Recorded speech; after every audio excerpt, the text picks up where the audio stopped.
Tapi saya tengok sekarang ni banyak isteri dah hilang hormat kepada suami sebagai pemimpin keluarga, terutama ni dalam bab agama ni. Pergi umrah. So bila balik umrah tu dah tak suka pada pasangan dia dan isteri tu pun minta cerai. So dia kahwin lah dengan orang yang dia jumpa kat sana tu. Ada juga para isteri yang bila dia kahwin dengan seorang beragama lah, berilmu, banyak ilmu, dia mengeluarkan ayat Al-Quran, dia mengeluarkan hadis kan. Dia kata, kau ni belajar agama tinggi tapi kau treat orang macam sampah.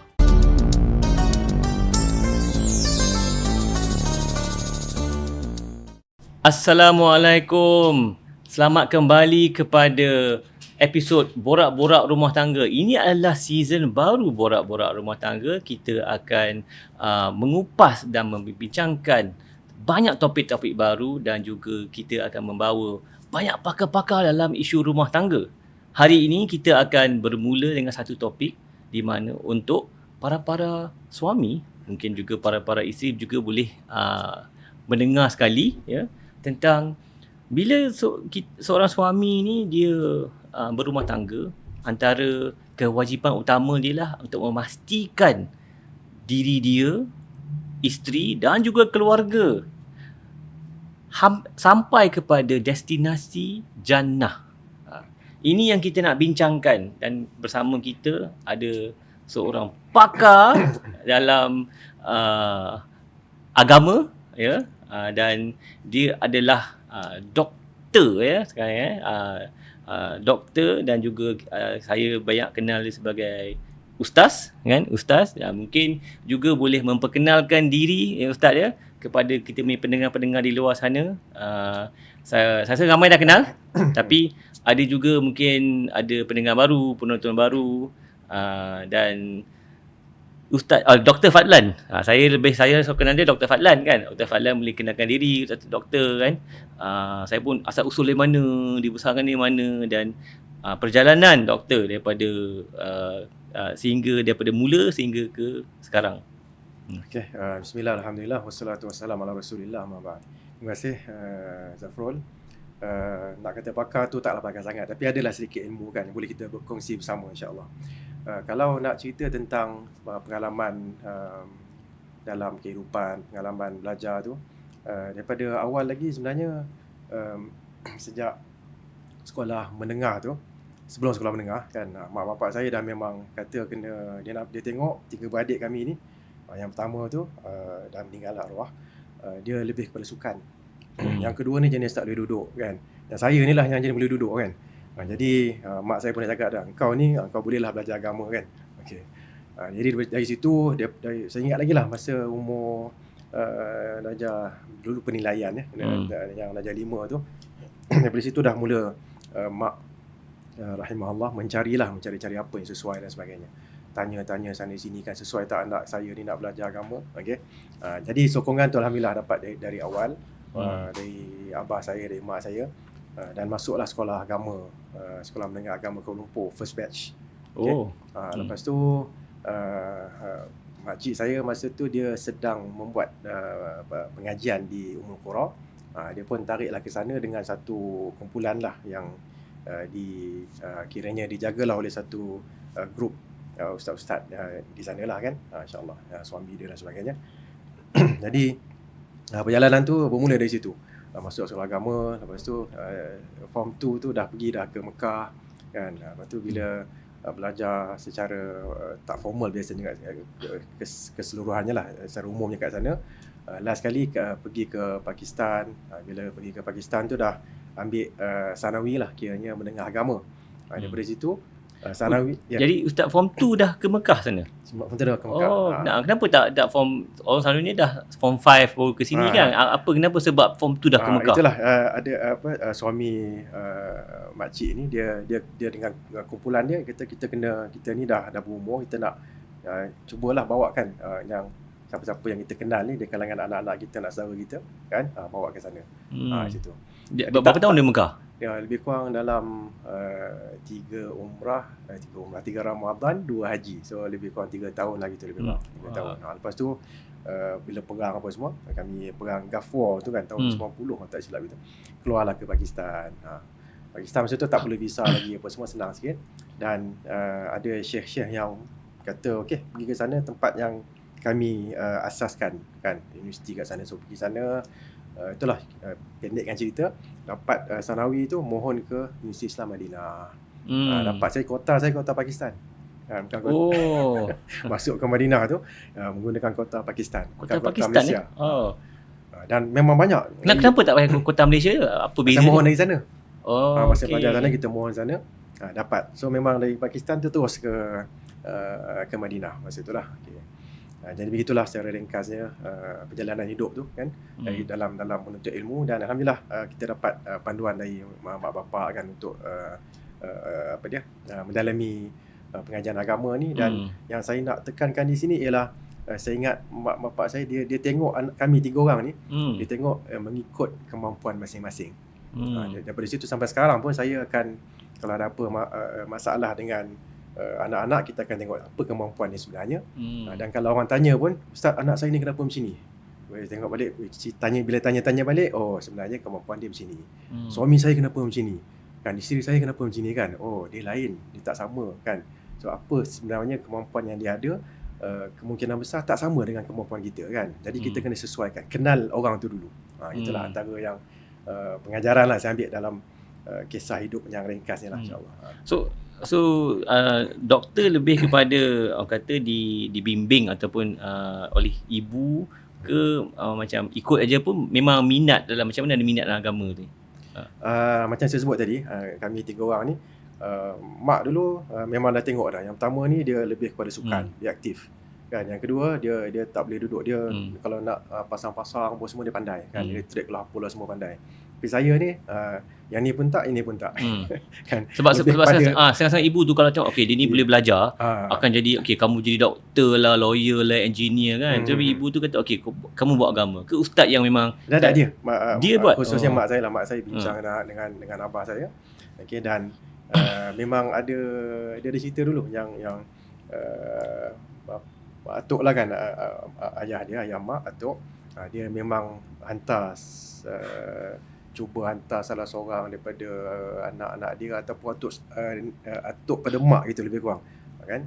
Jadi dia ambil semangat tu lah, semangat bahawa dalam keluarga ni mesti ada seorang dua yang pergi belajar kan. Itulah. Jadi saya pun masa tu kita okey je kan, tak ada masalah kan. Alhamdulillah kita ikutlah. Jadi ustaz lepas belajar tu sekarang ni kerjaya ustaz pula kan. Lepas belajar tu alhamdulillah habis je belajar, macam saya sebut, bila perjalanan tu panjang lah kan. So habis je belajar masa tu umur 25. Bila balik tu dah memang tak nak keluar dah. Dah lama sangat duduk kat luar kan. Okey. Jadi bila balik sambung lagi belajar, sambung master dekat UKM. Lepas tu sambung pula sambung PhD dekat UIA. Masa UIA tu lah ataupun sebelum tu, minta maaf, masa master tu kan, ketua jabatan saya masa tu dia beritahu saya kita perlukan tutor. Masa tu tutor kan, pensyarah muda, tutor. Datanglah nanti, isilah. So okey, tak apa, kita pun isi borang apa semua kan. Dia pun beritahu pada kita, okey datang nanti pakaian dia kena macam ni, pakai kot lah apa semua kan. Kita masa tu tak pandai sangat pakai kot ni. Jadi dia ajar kita dan dapatlah masuk sebagai tutor. So habis je lepas tu sambung pula PhD dekat UIA. Dan semuanya dalam bidang pengajian Al-Quran dan Sunnah, alhamdulillah. Okey. Jadi sekarang ni tugas doktor? Okey, tutor tu masa tutor tu saya banyak mengajar tafsir, pasal master saya dalam tafsir. Lepas tu bila nak ke arah PhD tu saya tukar, minat dah berubah, pergi ke arah pengajian hadis. Okay, tapi macam jabatan tu jabatan pengajian Quran dan Sunnah, Quran dan hadis kan. So tak ada masalah lah.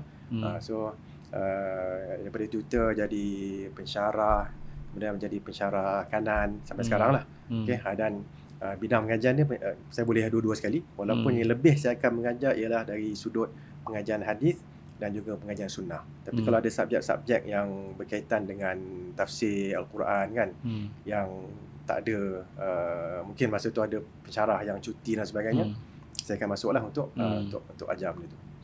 Sekarang masih pensyarah ataupun ada Sekarang ni masih mensyarah dan sekarang ni dilantik sebagai tim landikan untuk jaga siswa azhar di Fakulti Pengajian Islam UKM. Ustaz sekarang ni di Fakulti Pengajian Islam UKM. UKM. Ya, betul. Okey. Jadi Ustaz, kalau dari segi sebagai isu-isu rumah tangga ni kan, rumah tangga nak bantu para suami, para suami lah kan, atau orang nama para suami ni, Ustaz ni, kenapa Ustaz mungkin boleh, macam mana Ustaz boleh membantu para suami ni? Okey. Bila saya mengajar, mengajar ni biasanya dalam sesi soal jawab tu akan ada soalan-soalan yang berkaitan dengan anak, yang berkaitan dengan suami, yang berkaitan dengan isteri, kan. Daripada situ wallahualam mungkin jawapan saya tu agak sesuai dengan orang yang bertanya, kan. Jadi sikit-sikit kita mulalah masuk dalam bidang ataupun dalam usaha untuk nak merapatkan hubungan antara anak dengan bapa, anak dengan mak, antara suami dengan isteri, kan. Jadi dan saya tidaklah mencari sangat, tapi kalau ada soalan dan kadang-kadang dia minta telefon, saya minta telefon, lepas tu tanya soalan macam-macam, so kita pun jawab, tapi jawapan kita tu bukanlah dari sudut kaunseling, bukan dari sudut psikologi, tak. Kita akan jawab dari sudut apa yang Allah cakap, apa yang Allah sebutkan dalam Al-Quran, apa yang hadis yang Nabi SAW sebutkan dalam hadis, kan. Tips-tips yang macam itulah kita ambil daripada situ dan berikan, dan alhamdulillah, maknanya boleh tengok yang benda tu memberi faedah, alhamdulillah. Kita pun dari segi daripada pendengar ni pun kita kena kata transparent lah kan. Doktor pun antara orang pertama yang menjadi advisor dan membantu My Sakinah, kan. Dan juga dah bersama kami untuk 2 tahun kan. Tahun ni. Okey. Tu satu yang menarik, nak membincangkan antara, tak tahu kita dah ada bagi kes kepada doktor ke, tapi ini yang kita dapat daripada isu-isu daripada suami isteri dalam penghayatan agama ni kan. Sebab kita tahu ada banyak masalah antara pasangan suami isteri, di mana kadang-kadang dia walaupun sepatutnya ada pengamalan agama ni, tapi dia kurang ataupun lemah, dan ini menyatakan antara sebab-sebab yang membawa kepada perpisahan, rumah tangga tak kuat, kan. Dan kalau kita tengok kat sini memang antara pertama kali benda yang pertama ialah kurang amalan sebagai seorang Muslim, kan. Ada yang tak solat, ada yang solat pun kadang-kadang macam cip semua lah. Kadang-kadang solat, kadang tak solat, kan. Cip semua nama dia. Cip semua, kan. Penghayatan Quran, tak baca Quran, kan. Tapi kadang-kadang dan kalau kita tengok, kalau aktiviti bersama tu ramai para saya tengok para suami isteri ni kadang dia solat jemaah pun tak buat, kan. Nak pergi ke masjid pun tak buat, kan. Jarang sekali. Dan bila dia punya, orang kata, antara isu-isu ni pula dia punya pemahaman agama, kan. Dia rasa dia tak betul, kan. Dia pemahaman agama tu dia main ambil je, kan. Dia dengar dalil apa hujah-hujah mana, ustaz mana, ataupun dia antara dia punya guru, kan, kata Syekh Google. Dia Google je, kan, macam tu, kan. Tengok apa dia kat Facebook orang post, kan. Dan juga menjadi peras ugut ataupun blackmailing menggunakan keagamaan, kan, keagamaan, kekerasan juga. Kita pun sekarang ni kita memang sebagai negara kita antara topik yang panas, kan. Kita tahu, kan, ada kumpulan-kumpulan ni menggunakan agama untuk ekonomi, untuk nak buat duit, untuk nak ada salah faham lah, kan. Boleh kata kena blackmail ataupun kena oppress, gitu, kan. Dan saya tak nak tahulah dari segi daripada doktor, apa yang doktor rasa untuk pendengar sana, pendengar kat luar, isu rumah tangga yang perlu ditekankan, ataupun yang dekat di hati doktor. Okey, terima kasih Zafrul. Berkenaan dengan perkara ni, antara saya cerita pengalaman yang taklah banyak sangat, tapi adalah pengalaman, kan, macam saya sebut tadi, lepas kelas nanti orang tanya soalan apa semua macam-macam, minta telefon betul. Kadang kita terpaksa beritahu kat isteri kita ni ada orang nak tanya soalan ni, kan, atau hujah, kan. Kita layan lah, kan. Okey. Memang dia antara masalahnya ialah bila compatibility tu kan, bila dia dah agak tak sama. Hmm. Okay? Kadang-kadang dia boleh berlaku yang ni ataupun yang ni. Sama ada yang suami tu dia lebih dari sudut ilmu agama ataupun sebaliknya. Kan yang isteri tu yang lebih. Tapi biasanya kalau kat Malaysia ni yang banyak hadir kelas yang perempuan kan. Betul. Dia saya pun kadang-kadang saya pergi, saya rajin pergi conference kan. Saya ambil kelas kan. Tengok memang 75% perempuan lah. Kan, betul. So itu kita bukan nak salahkan suami ni, dia memang kena cari rezeki. Kan. Cuma kalau dalam isu ni sendiri, kita dapati zaman dulu, kalau zaman Rasulullah SAW, sahabat akan pergi belajar. Bila dia balik, yang lelaki kan, bila dia balik dia akan sampaikan ilmu tu kepada isteri dia. Dan dalam keadaan isteri dia memang menunggu. Yang saya nampak sekarang ni, bila isteri pergi kan, dan saya kadang-kadang saya sebut dalam kelas saya kan, perempuan kalau yang datang ni bila balik sampaikan je, cakap je. Kalau suami tak apa nak dengar pun tak apa, cakap je, dia dengar sebenarnya. Suami dia kadang dia bukanlah dia tolak, tapi dia dengar, ya tak apa, bagi cakap je. Okey. Dan yang antara problemnya ialah bila compatibility tu dah semakin menjurang, dah semakin dah tak sama dah. Kan? Contohnya ada satu kes yang isteri dia nak pakai stokin kan. Nak pakai stokin tapi suami dia tak bagi. Jadi kita pun stokin masa solat. Stokin untuk keluar kan. Tak nak bagi orang nampak kan. Tapi suami tak bagi. Sampai isteri tu, yalah dia call kita pun jawablah kan. Waktu dia bagi telefon tu kat suami dia, saya pun terangkan. Baguslah kalau isteri abang ataupun isteri encik nak tutup, bagus sebenarnya tu. Kan dapat pahala. Kalau membenarkan dapat pahala kan. Okey. Jadi itu antaranya kan. Dia mungkin compatibility tu dah agak jauh sikit. Okey. Cuma kita kena fikir sekarang macam mana cara nak rapatkan balik. Macam mana cara nak rapatkan. Ada jugalah kes-kes lain yang yalah ustaz ni bukan malaikat kan. So ada juga kadang-kadang ustaz yang dia gunakan beberapa ayat tu kan untuk nak jadi diktator kot kan, untuk terhadap isteri dia ada. Kan. Sedangkan benda tu menyalahi apa yang Nabi cakap, khairukum li ahlihi wa ana khairukum li ahli. Sebaik-baik kalian adalah yang terbaik, sebaik-baik di antara kamu adalah yang terbaik untuk keluarganya. Bila sebut keluarga tu ada dua maksud, ahlihi, isteri dan keluarga.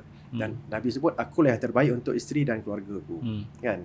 Jadi memang betul amalan tu kena amalan dengan Allah, hablum minallah, hablum minan nas tu dengan Allah okey. Kita kena solat apa semua, tapi dengan manusia pun dah ada petunjuk-petunjuk yang kita kena berbuat baik dengan mereka. Tapi macam mana kita nak tahu benda tu? Memang kita kena cubalah kan. Kalau kita sibuk pun sebenarnya ada masa sebenarnya. Kalau katalah masa naik kereta dan sebagainya kan, itu mungkin kita akan bincang kemudian cara-caranya. Tapi yang saya nampak agak ketara ialah bila tak sama. Kan. Dan satu lagi ialah bila isteri dia tak memahami suami, kan, suami pula tak memahami isteri. Isteri katalah ada seorang ni, saya sebut umum itu, tak sebut nama kan, pergi umrah. So bila balik umrah tu dah tak suka pada pasangan dia. Kan. Yang ni memang yang yalah suami tu datang mengadu kan. Dan isteri tu pun minta cerai. So dia kahwinlah dengan orang yang dia jumpa kat sana tu. So kita cubalah tabahkan dia kan. Walaupun nampak macam okey kan, tapi ada sesuatu mungkin yang Allahualam kena cari baliklah apa kekurangan yang dilihat pada suami itu kan. Di sini perlunya perbincangan. Satu mungkin dari satu masalah mungkin doktor bagi tahu tadi kan, kepada ustaz-ustaz ni dia bukan malaikat, kadang digunakan kekerasan. So ada juga para isteri yang bila dia kahwin dengan seorang beragama lah, berilmu kan, kamu dah belajar agama, mesti kamu macam kata tahu nak bagaimana nak melayan seorang isteri. Tapi tu kadang jarang berlaku. Dan dia menggunakan dia macam terbalik pula. Jadi mungkin suami dia kurang ilmu, isteri dia naik. Tapi bila dia terbalik kan, dia banyak ilmu, dia mengeluarkan ayat Quran, dia mengeluarkan hadis kan. Dia dah macam diktator pula kan. So dia kata kau ni belajar agama tinggi-tinggi, tapi kau treat orang macam sampah kan, atau kau treat orang macam banduan kan. So orang akan tertanya, tak belajar ke benda-benda ni dalam dia punya orang kata pengajian Islam dia kan. Macam mana Ustaz? Yang ni sebenarnya kalau saya akan bezakan antara dua. Satu ilmu, yang kedua amalan. Maksudnya ada orang dia tahu benda tu tapi dia tak mengamalkan. Dia tahu kena cakap, kena contoh paling mudah sekali. Dia tahu Nabi kata wa tabassumuka fi wajhi akhika sadaqah. Bila kamu senyum pada wajah saudaramu dapat pahala sedekah. Tapi nak jumpa dia senyum, ya Allah, kata kan. Tak ada problem pun tak senyum. Kalau ada problem lagi lah. Tak ada problem pun jumpa kita senyum lah macam mana kat dia pun dia tak macam kena bayar kan senyuman dia tu. Okay? Macam tu lah orang kata, dia tahu tak hadis tu, dia tahu tapi dia tak buat. Itu contoh mudah kan. Ada orang memang dia kadang-kadang dari satu sudut tu ilmu dia okey kan, tapi bila mengamalkan dia tak mengamalkan. Kan. Jadi kita kalau saya bahasa mudahnya ialah antara ilmu dengan perangai. Kadang-kadang kita punya perangai, kita ada ilmu, kita ada perangai kan. Ilmu tu sepatutnya jadi panduan untuk mengubah perangai kita. Kita tak nak buat benda tu. Kita nak perangai kita kekal. Ini yang Imam Syafi'i rahimahullah ta'ala sebutkan, bahawa kita kena jadikan Al-Quran sebagai ikutan kita, bukannya kita yang diikuti oleh Al-Quran. Faham tak? So kita ni, maksud yang saya boleh faham kat situ adalah kita ada perangai, kita ada ilmu. Kan? Ini saya ni panas baran tapi hadis kata tak boleh. La taghdab, la taghdab. 3 kali Nabi sebut kan. Tapi saya ni panas baran. Tak apalah, Nabi tu nasihat untuk orang lain kot, bukan untuk saya. Mana boleh gitu. Jadi itu memang untuk kita kena cuba cool bila marah apa semua. Nabi pun dah ajar kalau marah diri kena duduk kena baring, kena ambil wuduk dan sebagainya. Okey, daripada situ dia jadi saya nampak itu yang berlaku. Kadang-kadang ada ilmu tapi dia tak nak ubah perangai dia ikut ilmu tersebut. Bila dia tak nak yang tu, dia akan mudah tercabar. Bila mudah tercabar, itulah jadi diktator tu kan. Jangan tak usah tanyalah, ikut je. Padahal isteri tu dah belajar dah. Mula-mula mungkin dia tak belajar lagi, lama-lama dia dah belajar. Kata, abang bukan tak boleh macam ni, kan bukan ada hadis Nabi yang kata tak boleh. Contohlah kan dah tercabar. Kan tak apalah, kau jangan tanya banyak lah, kau ikut sudah kan. Benda-benda itu boleh berlaku dan menyebabkan pergeseran yang kadang-kadang kita bila ditanya pun kita pun jadi pening. Saya susah nak cerita lah, tapi ada satu contoh ni yang tapi kebanyakan yang tanya tu Zafrul yang isteri yang tanya. Yang lelaki ni dia kurang tanya. Mungkin agaknya dia rasa dia tak buat salah kan. Jadi dia tak apa nak tanya kat kita, betul ke saya pukul isteri saya salah, padahal pada dia mungkin benda tu boleh. Jadi yang sampai tu, Ustaz, kalau saya sebut nama suami saya, Ustaz mesti kenal dia. So korek-korek tak rapat kan, tapi tak apalah, ini kita cerita secara umum kan. Okay. So dia kata suami saya pukul gini kan. Macam mana kita nak buat kan. Jadi kita bagilah beberapa cadangan pada dia supaya nak selesaikan masalah dia. Gitulah kan cara ringkas itu. Saya rasa tugas ataupun amanah seorang suami menjadi pemimpin keluarga kan. Dan antara nak jadi pemimpin keluarga, nak membawa keluarga ke jannah kan, supaya ada kejayaan di akhirah adalah saya rasa kewajipan utama. Jangan cakap pasal dunia lagi lah, nak mencari nafkah ni kan. Dan saya antara ni mungkin Ustaz boleh bagi, tak tahu sempat ke tak nak bagi tips untuk semua orang sebab kita masa singkat kan dalam podcast ni. Tapi saya tengok sekarang ni di masyarakat banyak isteri dah hilang hormat kepada suami sebagai pemimpin keluarga, terutama ni dalam bab agama ni kan. Mungkin doktor boleh bagikan beberapa nasihat kepada para suami dan bagaimana cara-cara untuk menjadi seorang pemimpin. At least kita sebab ini topik ni dari segi keagamaan kan, sebagai seorang imam kepada keluarga ni. Kalau tak sempat semua, bagi satu tip pun boleh insyaAllah. Saya mungkin nak rumuskan dengan satu panduan yang Nabi SAW berikan kepada kita untuk pencarian isteri. Dia ada 4 sifat kan, dengan kecantikannya, hartanya, dengan nasab dia dan juga agama. Dan Nabi kata carilah yang mempunyai wanita yang mempunyai keagamaan kan. Okay. Tapi untuk lelaki dia lain. Kan? Nabi SAW sebutkan idza ja'akum man tardawna dinahu wa khuluquhu. Kalau datang maknanya untuk meminang kan, siapa yang kamu redha lelaki yang kamu redha agamanya dan akhlaknya. Kan, agama dan akhlaknya. So kalau kita tanya, kalau saya tanya student kan, okay, untuk perempuan apa dia? Dia orang sebut yang 4 ni. Untuk lelaki dia krik-krik. Sama lah ustaz. Tak sama. Nabi ada sebut benda lain. Apa dia? Ini dan ini, agama dan akhlak. Kenapa? Kerana dia akan jadi pemimpin. Bila jadi pemimpin, dia kena ada agama dan akhlak. Jadi dia tahu macam mana nak berinteraksi dengan isteri dia tu yang sedang marah-marah. Kan? So Rasulullah pun dia kata, Aisyah, aku tahu masa kau marah, aku tahu masa kau redha, masa kau tak marah kan. Masa kau marah kau sebut demi Tuhan Ibrahim. Kan? Kalau masa kau tak marah, demi Tuhan Muhammad. Kan? So to signal Aisyah signal bila dia marah ke dia merajuk kan. Hati kan. Okay? So Aisyah pun kata betul, saya ni hanya tak sebut nama je, tapi masih lagi orang kata taat lah, tapi tak sebut nama je kan. Gitu. Jadi benda ni penting untuk satu tips lah kalau untuk suami kan. Untuk suami ialah kita kena cerminkan balik lah. Tak ada cermin ni. Kita cermin ni, cermin ada dalam telefon kan. Cerminkan balik diri kita. Agama kita macam mana, akhlak kita macam mana. Kan. Macam mana nak cerminkan tu? Dia memang terpaksa lah kita tengok Al-Quran kata apa tentang suami. Okay, hadis Nabi kata apa tentang suami. Apa keadaan-keadaan yang Nabi hadapi menggambarkan akhlak yang tinggi sebagai seorang suami.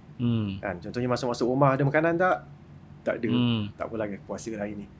Bagi kita kalau tengah-tengah balik, tengah lapar apa semua kan. Ada makanan tak ada. Apa kau tak masak apa kau buat hari ni bapak? Nampak? Macam mana isteri tu tak hilang respect kan? Kita kena relax, tak apa. Apa yang ada? Kan, okey lah. Nasi goreng ni kenapa macam kurangnya? Tak sempat nak beli telur. Contohlah kan. Tak apa, bismillah, ada rezeki, alhamdulillah. Benda-benda gitu. Bila kita buat macam itu akhlak. Menyebabkan isteri tu dia akan respect kat kita. InsyaAllah kan. Itu kalau kita tengok daripada pengajaran daripada Nabi SAW kan. Bukan saja dia dengan isteri dia, tapi dia juga dengan anak dia, betul. Dia dengan keluarga dia, lepas tu dia dengan masyarakat kan. Ya, mungkin community di Madinah, lebih di Madinah lah. Makkah tu susah kan. Ya, lebih di Madinah kan. Jadi macam mana kalau daripada aspek ni seorang suami boleh mencerminkan apa yang ajaran-ajaran atau peninggalan oleh Nabi SAW? Okay. Tak dapat lari, kita tak boleh nak selesaikan masalah ni kalau kita tak dapatkan info, maklumat, ilmu yang sebenarnya lah. Kalau dari sudut keagamaannya, memang kena buka hadis-hadis atau sebelum tu ayat-ayat Al-Quran dan juga hadis-hadis Nabi dan juga contoh-contoh yang Rasulullah, para sahabat dan sebagainya kan, yang berkaitan dengan perkara ni kan. Okay, jadi memang kita tak sempat lah kot sekarang ni kan, tapi akan datang nanti mungkin kita akan cuba huraikan dengan lebih lanjut lagi apa dia yang berkaitan dengan diri kita. Kita nak buat baik pada orang dan kita kena buat baik diri kita dulu. Ibda' binafsika wa biman ta'un. Nabi kata mulakan dengan diri kamu dan selepas itu orang yang kamu tanggung. Lepas itulah dalam Al-Quran sebutkan wa anzir ashiratakal aqrabin, berikanlah peringatan pada saudara-saudara terdekat kan. So dia ada step dia. Pada kita, pada keluarga kita, keluarga terdekat, lepas tu pada masyarakat. Okay? Dan saya rasa begitulah yang ringkasnya ialah kita kena cuba dapatkan ilmu-ilmu yang memantapkan agama kita dan akhlak kita sebagai seorang suami. InsyaAllah kita akan bincangkan dengan lebih lanjut. Saya rasa mungkin kita perlukan masa lebih panjang lah sebab nak membina ilmu dan membina akhlak tu. Akhlak tu saya rasa sangat-sangat suka dan Alhamdulillah kita akan bersama lagi doktor dalam kita punya program yang akan datang. Program transformasi di mana doktor akan mengambil 10 episod insyaAllah kan, dan mengupas satu demi satu kan bagaimana nak membina akhlak supaya para suami akan menjadi seorang yang dihormati kan oleh para isteri insyaallah saya. Okey, kita mungkin dah masa pun saya rasa dah hampir kita dah habis masa dalam episod ni ya. Jadi saya terima kasih kepada ustaz kena bersama kami ya, dan juga kepada pendengar yang masih bersama kami ke hujung episod ini. Saya ucapkan terima kasih banyak-banyak. Semoga anda mendapatkan manfaat dan sebagai apa yang kita telah membicarakan, kita memerlukan masa yang lebih panjang lagi untuk mengupas bagaimana anda boleh menjadi seorang suami yang dihormati, yang mempunyai ilmu yang betul dan akhlak yang betul. Dua perkara yang penting yang ditinggalkan oleh Nabi SAW. Ya. Jadi saya berharap anda akan bersama, akan sertai program transformasi perkahwinan yang akan dilancarkan tak lama lagi. Dan kepada pendengar-pendengar di luar sana, jangan lupa untuk nak subscribe dan follow YouTube page kami untuk mendapatkan episod-episod yang terbaru yang kami akan lancarkan. Ya Ustaz ya. Jadi terima kasih banyak Ustaz datang di sini. Ya, alhamdulillah dapat berjumpa lagi dan insya-Allah kita akan bersama dalam program yang akan datang. Insya-Allah.